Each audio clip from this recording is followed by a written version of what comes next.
ओम ज्ञानातिमिरान्धस्य ज्ञानाञ्जनशलाकया चक्षुरुन्मिलितं येन तस्मै श्रीगुरुवे नमः।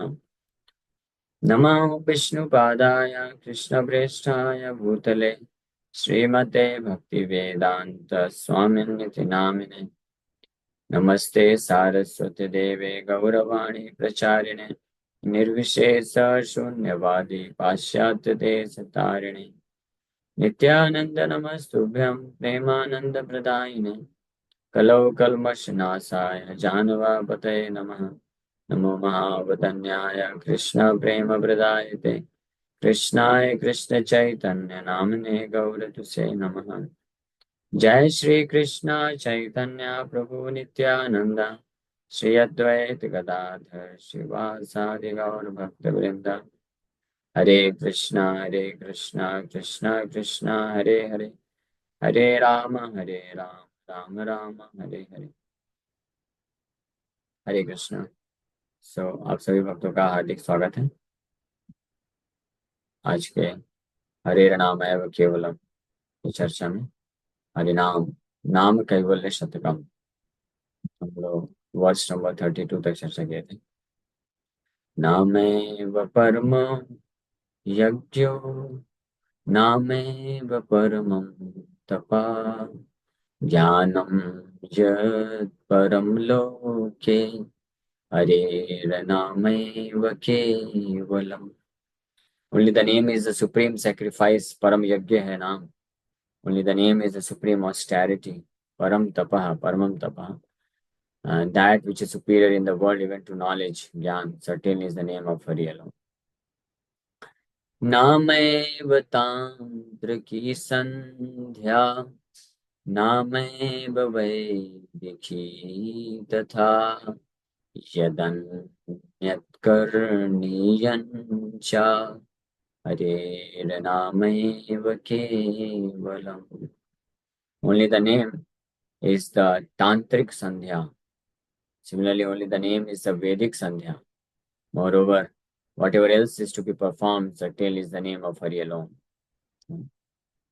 तांत्रिक संध्या, वैदिक मंत्र और तांत्रिक मंत्र, हाँ, तंत्र और मंत्र ये दो चीजें होती हैं जिसके द्वारा व्यक्ति अपने भौतिक अवस्था को सही बना सकता है, यानी गलत अवस्था से सही अवस्था में जा सकता है। मंत्र का अर्थ होता है मन को जो मंत्रायति थी मंत्र, मन की अवस्था को सही कर दे, मन को दुखों से निकाल दे। और उसी प्रकार से तंत्र, तो तंत्र और मंत्र का इस्तेमाल व्यक्ति करते हैं ताकि अपनी भौतिक परिस्थिति को सही बनाया जा सके। लेकिन जो भगवान का नाम है उसको महामंत्र बोला जाता है, बिकॉज इससे ये दोनों कार्य, तंत्र और मंत्र के द्वारा जो कार्य होता है वो बाई प्रोडक्ट है भगवान के नाम को जप करना, उससे ऑटोमेटिकली हो जाता है। और इनफैक्ट ये उससे श्रेष्ठ लाभ, आध्यात्मिक लाभ प्रदान करता है। इसीलिए तांत्रिक संध्या और जो है मंत्र, वैदिक संध्या, ये दोनों ही भगवान के नाम से है। Moreover whatever else is to be perform certainly is the name of Hari alone. इसके अलावा इसके ऊपर भी जो कुछ जरूरत है करने के लिए, अपने आप को सही स्थिति में रखने के लिए, क्योंकि हमारा एग्जिस्टेंस जो है फिजिकल, इमोशनल, मेंटल और स्पिरिचुअल लेवल पे, फिजिकल लेवल पे करने के लिए तंत्र विद्या है। तन प्लस त्रायते इति तंत्र, जो भौतिक शारीरिक अवस्था को अच्छा रखें, तंत्र विद्या। मन को अच्छा रखने के लिए सुख, संतुष्टि, मानसिक तनाव से मुक्त होने के लिए मंत्र है। लेकिन भगवान का नाम जो है हरेर नाम है केवलम, ये दोनों ही अवस्था, दोनों ही कार्य करता है बड़े अच्छे तरीके से, और इसके ऊपर भी आध्यात्मिक अवस्था को, आध्यात्मिक लाभ को भी प्रदान करता है। इसीलिए जो पूर्ण श्रद्धा के साथ शुद्ध नाम जप करते हैं तो उनको शारीरिक रूप से भी वो हमेशा स्टेबल रहते हैं और मानसिक रूप से भी स्टेबल रहते हैं। तो शारीरिक अवस्था को सही करने के लिए या मानसिक अवस्था को सही करने के लिए अन्य और कोई उपाय करने की वास्तव में आवश्यकता नहीं है, जो केवल हरिनाम का आश्रय अगर लेते हैं तो। कई बार भक्तों के बीच में भी ऐसा जो है भावना आता है कि हमको भी एक्सरसाइज करना, ये सब करना चाहिए टाइम निकाल के 1 घंटा 1.5 घंटा, कोई मना नहीं है, कर सकते हैं, कई बहुत लोग करते हैं, कोई दिक्कत नहीं है। लेकिन अगर कोई हरिनाम का पूर्ण रूप से आश्रय लेगा तो उसको अलग से ये जो प्राणायाम वगैरह है ये करने की आवश्यकता भी नहीं है। हरिनाम जप करने में श्रद्धा के साथ अगर कांस्टेंट चैंटिंग अगर वही करता है, so he will get the result of performing all the pranayama. प्राणायाम करने का व्यायाम करने का भी रिजल्ट उसको मिल जाएगा, फिजिकल लेवल पे भी, और स्पिरिचुअल मानसिक लेवल पे भी। मन को सही रखने के लिए कभी कभी होते हैं ना, कुछ लोग अपनी स्थिति को बदलते हैं, स्थान बदल देते हैं, या अनेकों प्रकार के कार्य करते हैं just to fresh the mind, ऐसा बोलते हैं ना, मन को फ्रेश करने के लिए नेचुरल जो है चीजें इस्तेमाल करते हैं। जैसे अलग अलग जगह जाते हैं कुछ लोग, बीच में जाके बैठ जाते हैं कि मन थोड़ा शांत रहता है, अच्छा लगता है मन।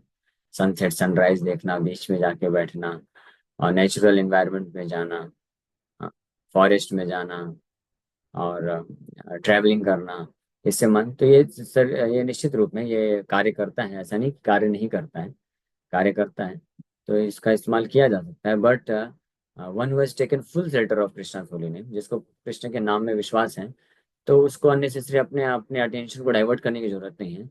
मन को शांत करने के लिए अन्य कोई आश्रय लेने की आवश्यकता नहीं। अन्य जो आश्रय हैं वो उसको मन के लेवल पे कार्य कर सकते हैं, मन को शांत कर सकते हैं। लेकिन जो नामनिष्ठ है, हरिनाम का आश्रय लेता है, तो वो हरिनाम की कृपा से पूर्ण रूप से आश्रय लेने में वो कैसी भी अवस्था में होगा, मानसिक रूप से वो संतुष्ट रह सकता है, सुखी रह सकता है, शांत रह सकता है, और शारीरिक अवस्था भी उसकी वैसी बनी रह सकती है, जिसके कारण वो भगवान की सेवा में नित्य रूप से लगा रहे। तो कहने का मतलब है, यद अन्यत नामैव तांत्रिकी संध्या, नामैव वैदिकी तथा, यद अन्यत करणीय च हरिर्नामैव केवलम।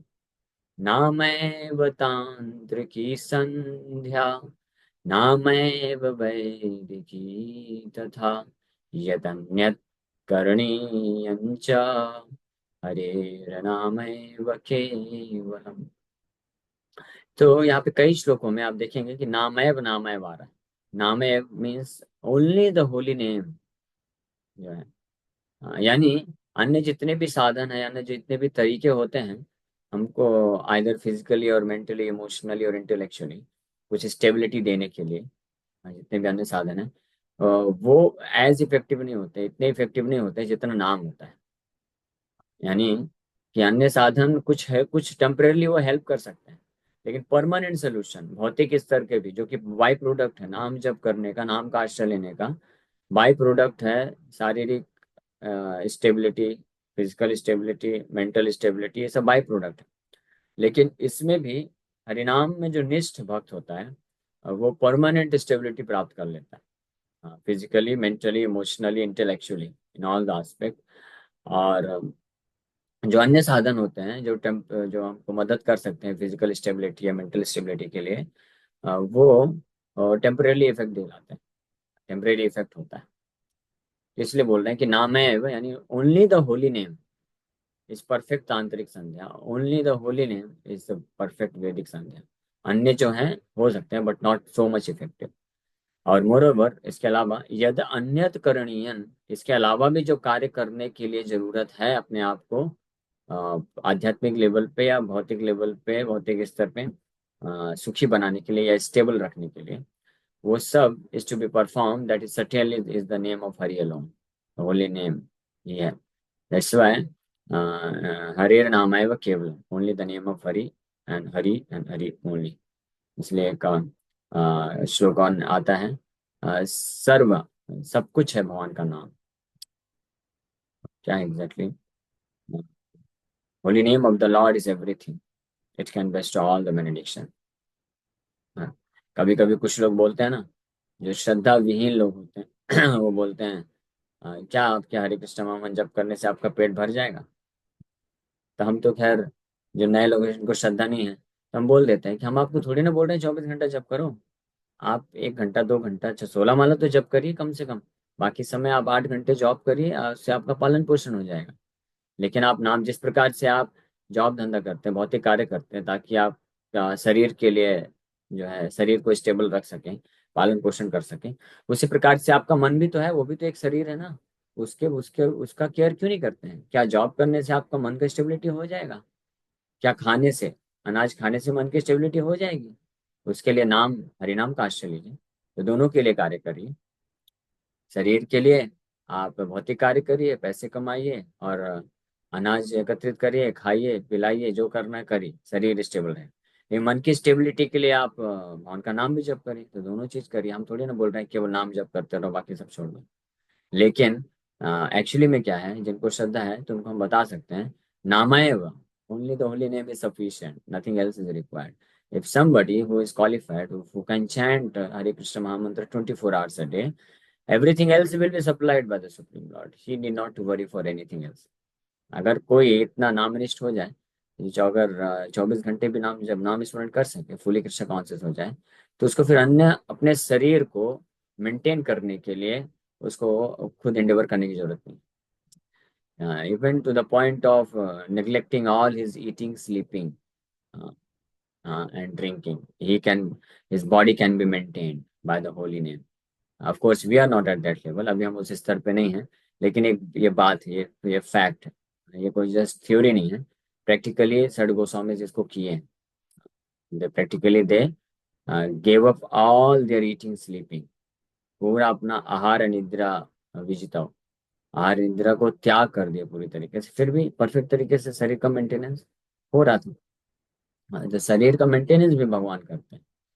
इसलिए शरीर को मेंटेन करने के जो वृत्ति है, प्रोफेशन है, वो भी 4 प्रकार के प्रोफेशन बताए गए। एक तो शूद्र वृत्ति होती है, जॉब वगैरह करके। उसके ऊपर होता है जो है बिजनेस वृत्ति, प्रोफेशन, बिजनेस प्रोफेशन। हाँ, बिजनेस प्रोफेशन, उसको बोलते हैं व्यवसाय वृत्ति। व्यवसाय वृत्ति विच इज सुपीरियर। हाँ, और उससे सुपीरियर है फिर ब्राह्मणों की जो वृत्ति होती है, भिक्षार्थन, बेगिंग, बेगिंग प्रोफेशन।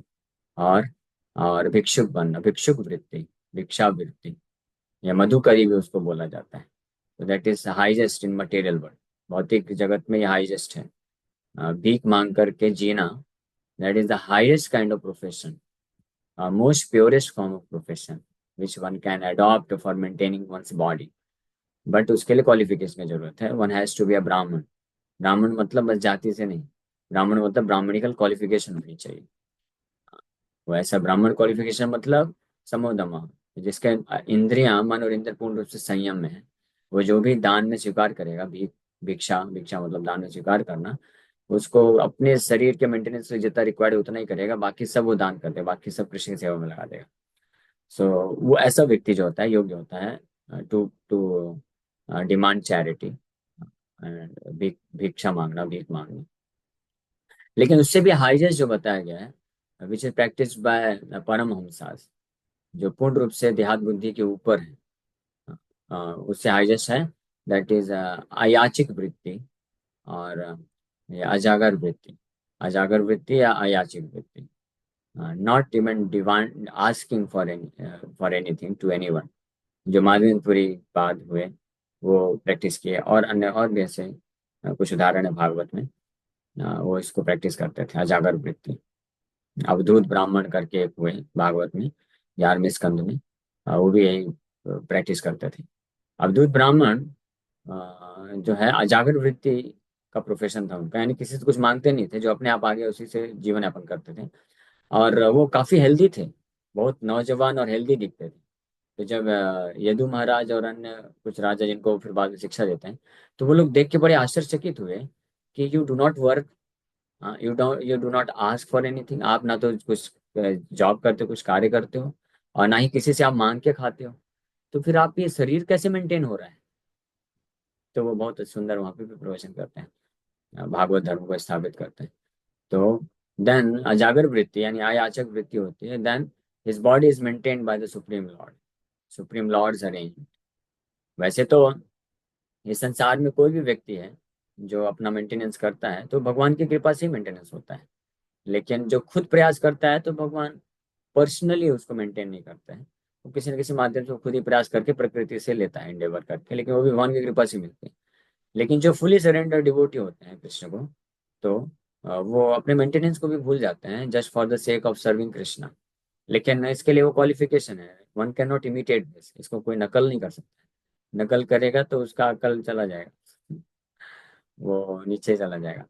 हाँ, तो नकल नहीं करना है, but one who is actually engage 24 hours, 24 घंटे जो वास्तविक रूप में कृष्ण भावना भावित है पूर्ण रूप से, तो भगवान पर्सनली उसको मेंटेन करते हैं।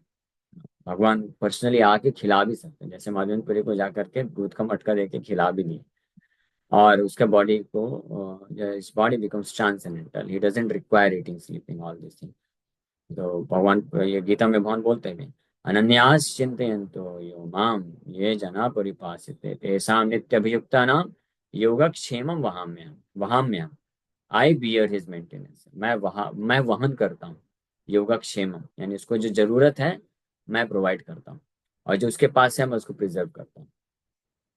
दैट कृष्णा ऑल्सो कन्फर्म्स इन भगवद गीता। सुनाम है तो, इसलिए हरिनाम में आश्रय, इस प्रकार का आश्रय प्राप्त करने की एटलीस्ट इच्छा तो होनी चाहिए। भले ही इस जन्म में होना हो, कई जन्म लग जाए, no problem, but at least we should develop the desire. कब वो दिन आएगा जब हम पूरी तरीके से भगवान के नाम में, भगवान पे निर्भर हैं, यहाँ तक कि अपने शरीर के मेंटेनेंस के लिए भी, फॉरगेटिंग ऑल ईटिंग स्लीपिंग, वो कब दिन आएगा? इस प्रकार की निष्ठा नाम पे प्राप्त करनी चाहिए।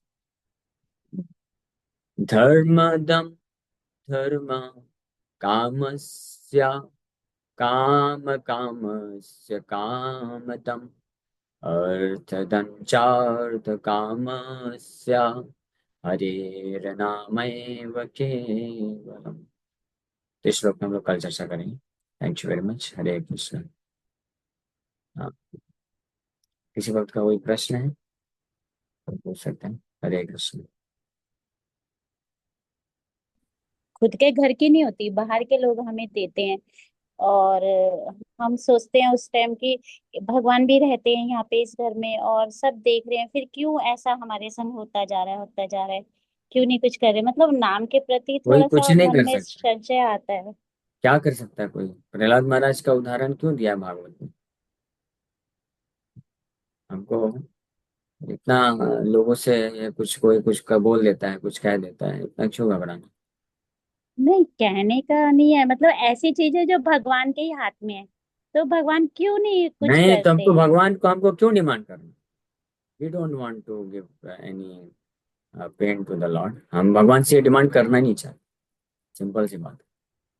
हम भगवान से प्रार्थना करते हैं, भगवान मारो भी राखो भी जो इच्छा तुम्हारी, आपको जो करना करो। My only business is to serve you because you are my beloved lord. हम भगवान को अपना स्वामी मान करके, उनको अपना प्रिय मान करके उनका हम सेवा करना चाहते हैं। हम उनसे एक्सपेक्टेशन कुछ नहीं रखना चाहते हैं कि वो हमको क्यों नहीं प्रोटेक्ट करते हैं, क्यों हमको नहीं बचाते हैं। बचाना है तो बचाइए, मारना है तो मारिए, that is up to you, you decide. Prahlad Maharaj को इतना कष्ट मिल रहा था, प्रहलाद महाराज को तो जान से मारा जा रहा था ना। हमारा तो अभी ऐसी स्थिति नहीं है। ठीक है, बांग्लादेश वगैरह में ऐसी स्थिति हुई है, हमारी अभी ऐसी स्थिति नहीं है। प्रहलाद महाराज को तो कितना प्रयास किया कि जान से मारे, लेकिन एक बार भी प्रहलाद महाराज भगवान को ये नहीं बोले कि भगवान मेरे को बचा क्यों नहीं रहे, मैं तो 5 साल का बच्चा हूँ, देखिए ये क्या हो रहा है मेरे साथ, मैं आपका नाम जप कर रहा हूँ। पॉइजन, बहुत ही भयानक जहर गिलास में भर के, कालकूट जहर दे दिया गया, पियो। प्रहलाद महाराज बोले ठीक है पी लेता हूँ, भगवान विष्णु को अर्पण किए, आकाश में दिखा कर बोले अब पी गए, कुछ नहीं हुआ। तो हम ये नहीं बोल रहे हैं कि हम प्रहलाद महाराज की जैसे नकल करें, हम वो नहीं बोल रहे हैं। लेकिन हमको एटलीस्ट शिक्षा तो लेनी चाहिए ना प्रहलाद महाराज से, हरिदास ठाकुर से, कि जब वो इतने एक्सट्रीम लेवल पे जाकर भी भगवान को कभी ये डिमांड नहीं करते हैं कि भगवान मुझे आप बचाइए, मैं इतना भक्ति कर रहा हूँ, आप बचाते क्यों नहीं? तो हम अपने जीवन में, हम नहीं बोल रहे हैं आप प्रार्थना करिए, मैं बस आपको हाईएस्ट फिलॉसफी बता रहा हूँ। अगर कोई भक्त किसी के जीवन में दुख आता है, कष्ट आता है, तो भगवान को उन दुखों से, कष्ट से मुक्त होने के लिए प्रार्थना जरूर कर सकता है, ठीक है, उसमें कोई गलत नहीं, लेकिन वो हाईएस्ट भी नहीं। हाँ? और हमको ये संशय नहीं होना चाहिए। अगर संशय आता है कि भगवान क्यों नहीं बचाते हैं, तो इसका मतलब हम अभी तक इस कर्म के सिद्धांत को नहीं समझ पाए। ये भगवान क्यों नहीं बचाते हैं, इसमें ये फिर डाउट आ जाएगा कि भगवान है कि नहीं। अगर भगवान नहीं है तो फिर ये दुख क्यों आ रहा है, ये भी प्रश्न उठेगा। आप बोल रहे हैं कि अगर हमको भगवान बचाते क्यों नहीं, मैं आपका बस नहीं ले रहा हूँ एग्जाम्पल, मैं अभी इस क्वेश्चन को जनरलाइज करके किस किस जी जी। प्रकार से लोग पूछ सकते हैं, मैं उस वे में बता रहा हूँ। इसलिए आप अपने पर्सनली मत लीजिएगा कि मैंने तो ऐसा नहीं बोला प्रभु जी कि मुझे भगवान पर श्रद्धा नहीं नहीं है, आप नहीं तो है। प्रभु जी, मेरा मैं अपना इन कोई दुख जनरल। नहीं है, अपना हाँ कोई दुख नहीं है। लेकिन मुझे मतलब मैं ऐसा सोचती हूँ कि भगवान तो सर्व ज्ञानी है, और मतलब कोई अपने दिमाग से कुछ गलत कर रहा है तो भगवान उनका दिमाग को सही, मतलब उनको सही क्यों नहीं होता नहीं कि। नहीं, क्यों क्यों करें भगवान? भगवान बाध्य हैं क्या? हम्म, नहीं, भगवान को क्यों करना चाहिए? भगवान स्वतंत्र है पूरी तरीके से। जी वो जी। करते हैं, वो करने के लिए तैयार है जो समर्पण करता है। भगवान ने तो शिक्षा दे के रखे हैं ना कि, और भगवान ऐसा नहीं है, देखिए ये दोनों चीजें हैं। आपको समझना पड़ेगा कि भगवान पूर्ण रूप से स्वतंत्र हैं। इस भौतिक प्रकृति में कुछ भी होता है भगवान को उससे कोई लेना देना नहीं। लेकिन इस भौतिक प्रकृति में एक पत्ता भी नहीं हिल सकता उनके सैंक्शन के बिना, इच्छा के बिना। ये दोनों चीजें। हम्म तो भगवान पूर्ण रूप से स्वतंत्रता देते हैं हर जीवात्मा को। वो कैसे भी एक्ट करना चाहता है तो करे। अच्छे तरीके से करना चाहता है करे, बुरे तरीके से करना चाहता है करे। अच्छे तरीके से करेगा तो उसका ये फल होगा, बुरे तरीके से करेगा तो उसका ये फल होगा। अब आप डिसाइड करो। इसके लिए भगवान शास्त्र दे दिए हैं, आप उसको फॉलो करो। दुख, अगर बुरे तरीके से कार्य करोगे तो दुख मिलेगा, उसको भी फिर एक्सेप्ट करना पड़ेगा, उसको भी फिर मना नहीं कर सकते हो। और अच्छे तरीके से कार्य करोगे तो सुख मिलेगा, उसको भी फिर मना नहीं कर सकते, दोनों चीज मिलेगा। अब नाउ यू डिसाइड।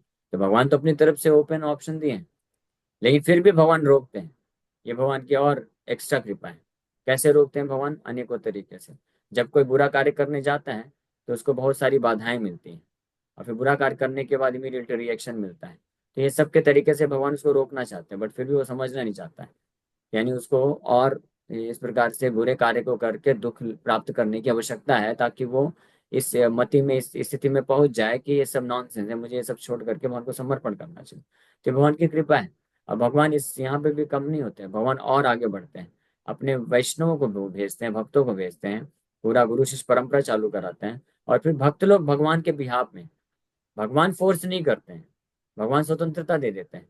लेकिन भक्त लोग जीव किसी बद्ध जीवात्मा के जीवन में आकर के पर्सनली उसको फिर उसका जीवन में जो स्वेच्छा है उसको बदलने का प्रयास करते हैं। नहीं, अभी तक आप अपने मनमाने ढंग से कार्य कर रहे थे तो सोचो कितने जन्मों से आप भटक रहे हो।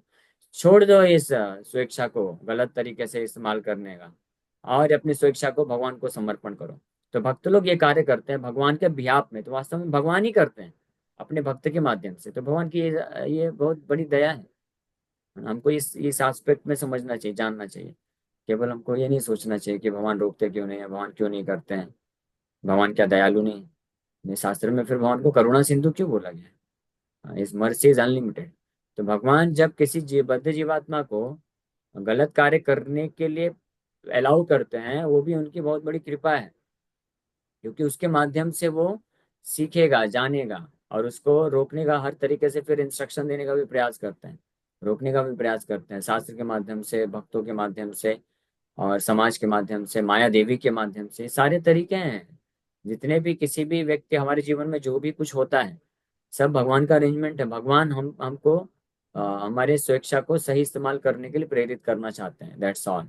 यही पूरा अरेंजमेंट है। चाहे भौतिक जगत का कंट्रोल हो, या माया देवी करे, या भगवान के भक्त लोग करें, या भगवान पर्सनली करें, या शास्त्र के द्वारा कराएं, सब घूम फिर के एक ही उद्देश्य है कि जो बद्ध जीवात्मा है, जो अपने स्वेच्छा का गलत इस्तेमाल करके इस संसार में गलत कार्य कर रहा है, हाँ, वो अपनी स्वेच्छा को सही इस्तेमाल करके भगवान को समर्पण कर ले। तो स्वेच्छा का गलत इस्तेमाल करके गलत कार्य करने का मतलब है सो कॉल्ड अच्छा भी गलत ही है, और गलत है वो तो गलत ही है। पाप करना तो पाप है, पुण्य भी पाप भी है। आध्यात्मिक दृष्टिकोण से आप ऐसा क्यों सोचते हैं कि केवल जो व्यक्ति गलत कार्य करता है, नशा करता है, और ये सब मांसाहार करता है, या चोरी डकैती करता है, वही बुरा कर रहा है? ये जो सो कॉल्ड अच्छे लोग हैं, जो कि ईमानदारी, सो कॉल्ड ईमानदारी से जीते हैं, वो भी बुरा कार्य है? ईमानदारी कैसे हो सकती है? अगर कोई भगवान को समर्पण नहीं कर रहा है तो ईमानदारी हो ही नहीं सकती। प्रभुपाद जी से ऐसे ही एक हैदराबाद में एक व्यक्ति पूछ रहे थे, आर्गुमेंट कर रहे थे, बोल रहे थे कि आप गरीब लोगों के पास जा करके प्रचार क्यों नहीं करते, उनका उद्धार क्यों नहीं करते, उनको अच्छा क्यों बनाने का प्रयास नहीं करते हैं? आप केवल अमीर लोग, आपके इस्कॉन मंदिर में अमीर लोग ही क्यों आते हैं? ऐसा ऐसा वो बोल रहा था। प्रभा जी बोले हमने मंदिर खोला है, ओपन है, कहीं पे लिखा नहीं है कि गरीबों को आने की जरूरत नहीं, तो गरीब लोग क्यों नहीं आते? हाँ। फिर वो बोल रहा था, अलग इस प्रकार से आर्गुमेंट कर रहा था। फिर प्रभुपाद जी बोले कि ओपन है, हर किसी के लिए है। फिर वो बोलने लग गया कि गांधी जी तो गरीबों के बस्ती में गरीबों के साथ बैठ के खाते थे, आप क्यों नहीं करते हैं?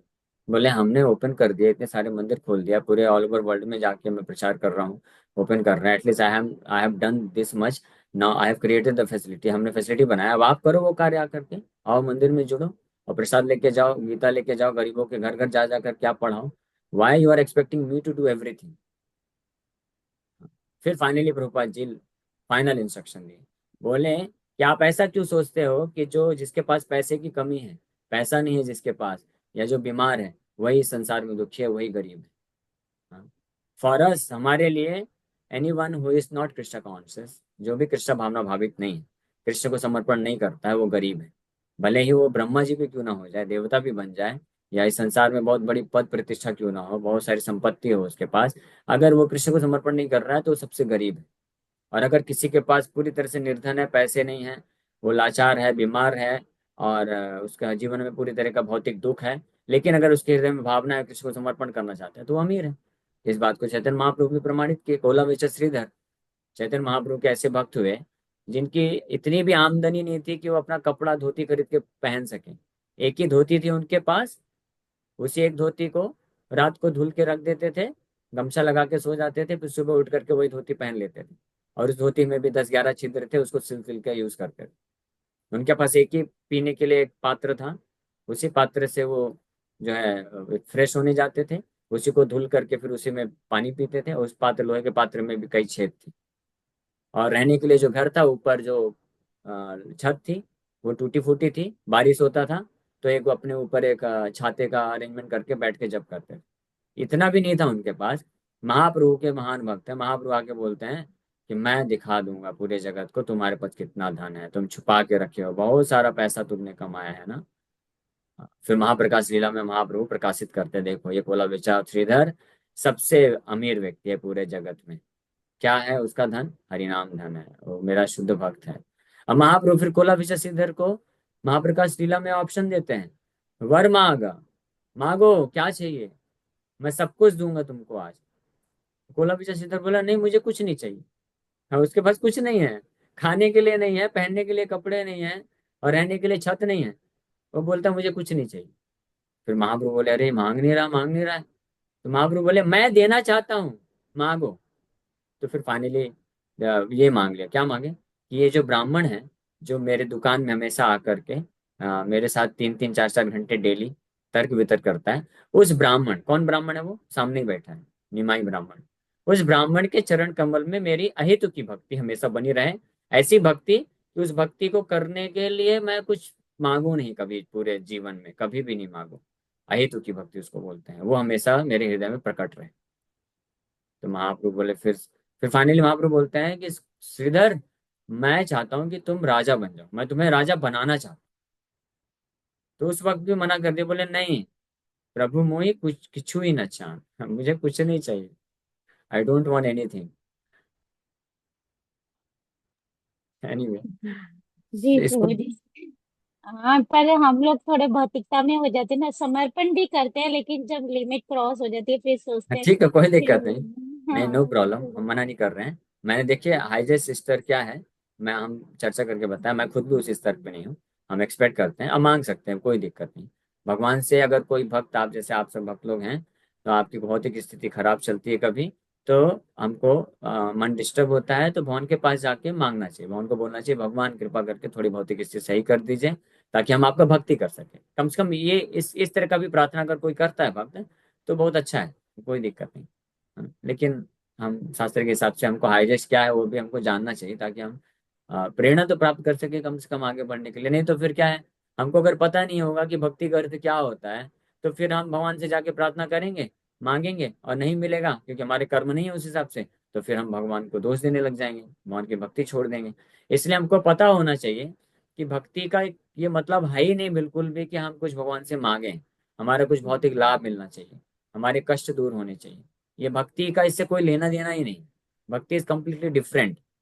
ये जो कार्य है इसको बिजनेस बोलते हैं, व्यवसाय बोलते हैं। प्रहलाद महाराज को हम्म, जब नरसिंह भगवान बोले कि मांगो, तो प्रहलाद महाराज तो भगवान को ही डांट दिए। भगवान बोले, प्रहलाद महाराज बोलते, भगवान क्या आप मुझे वणिक समझ रखे हैं, व्यवसायी समझ रखे हैं? और प्रहलाद महाराज तो यहाँ तक बोलते हैं कि वो सेवक असली सेवक नहीं है जो अपने मालिक का सेवा करने के बाद पैसा मांगे, सैलरी दो मुझे। हाँ, वो असली सेवक नहीं है। और वो स्वामी जो अपने सेवक का सेवा प्राप्त करने के बाद उसको भौतिक प्रलोभन दे, वो असली स्वामी नहीं। प्रहलाद महाराज बहुत बोल्ड होकर के नरसिंह भगवान को ही चिपका दिए, बोले ये लो, भगवान समझ गए ये तो मेरा बिल्कुल 100% खरा भक्त है, इसमें एक भी कलमश नहीं है। और भगवान बड़े खुश हो गए फाइनली। तो ये होते हैं, भगवान के प्रलोभन देने पे भी भक्त लोग विचलित नहीं होते हैं। तो हमको ये पता रहना चाहिए एटलीस्ट। फिर तो फिर भी हम उस स्तर पे भी नहीं है, हमारा वो इच्छा रखना चाहिए हमको। लेकिन हम मांग सकते हैं भगवान से, आप मांगिए। लेकिन ध्यान रखिए कि अगर हमने कुछ डिजायर किया भगवान से, प्रार्थना किया अपनी भौतिक स्थिति को सही करने के लिए, भक्ति के उद्देश्य से ही भले क्यों ना हो, तो अगर वो भौतिक स्थिति फिर भी सही नहीं होती है, तो फिर भी हमको भगवान पे निर्भर रहना चाहिए। ठीक है भगवान, अगर आपकी यही इच्छा है तो चलेगा, मैं फिर भी आपकी भक्ति करूंगा। लेकिन दूसरी बात, सबसे इंपॉर्टेंट बात ध्यान से सुनिए, कि अगर कोई भी भक्त है, गारंटीड है, जो भगवान कृष्ण के चरण कमलों में श्रद्धा से आश्रय लेता है, वो कभी भी उसकी भौतिक परिस्थिति खराब नहीं हो सकती। ये हमेशा ध्यान रखिए। ये ऐसा कोई भी एग्जाम्पल नहीं है जहाँ पे भगवान कृष्ण को अगर किसी ने शुद्ध भाव से, इस भाव से कि भगवान मैं आपका बस सेवा करना चाहता हूँ और मुझे कुछ नहीं चाहिए रिटर्न में, इस भाव से अगर कोई जुड़ा है, तो उसकी भौतिक स्थिति भगवान कभी खराब नहीं होने देते हैं। और उसको हमेशा संभाल के रखते हैं, भौतिक रूप से भी और आध्यात्मिक रूप से भी।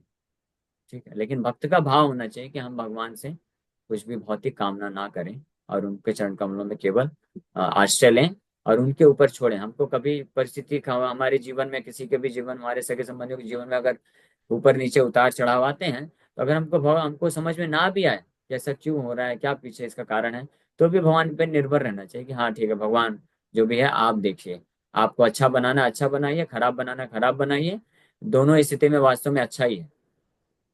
ये भगवान के ऊपर निर्भरता रहनी चाहिए। ठीक है। Thank you Prabhu ji, thank you so much Prabhu Hare ji. Krishna, क्षमा करिएगा मैं थोड़ा स्ट्रांगली बोल दिया, लेकिन नहीं नहीं प्रभु जी, आपने बहुत अच्छा बोला। ठीक है, मैं हमेशा आप जो भी कुछ होगा भगवान पे ही निर्भर रहूंगी, जैसा भी हो, अच्छा बुरा जो भी हो। थैंक यू प्रभु जी। ठीक है, हरे कृष्ण।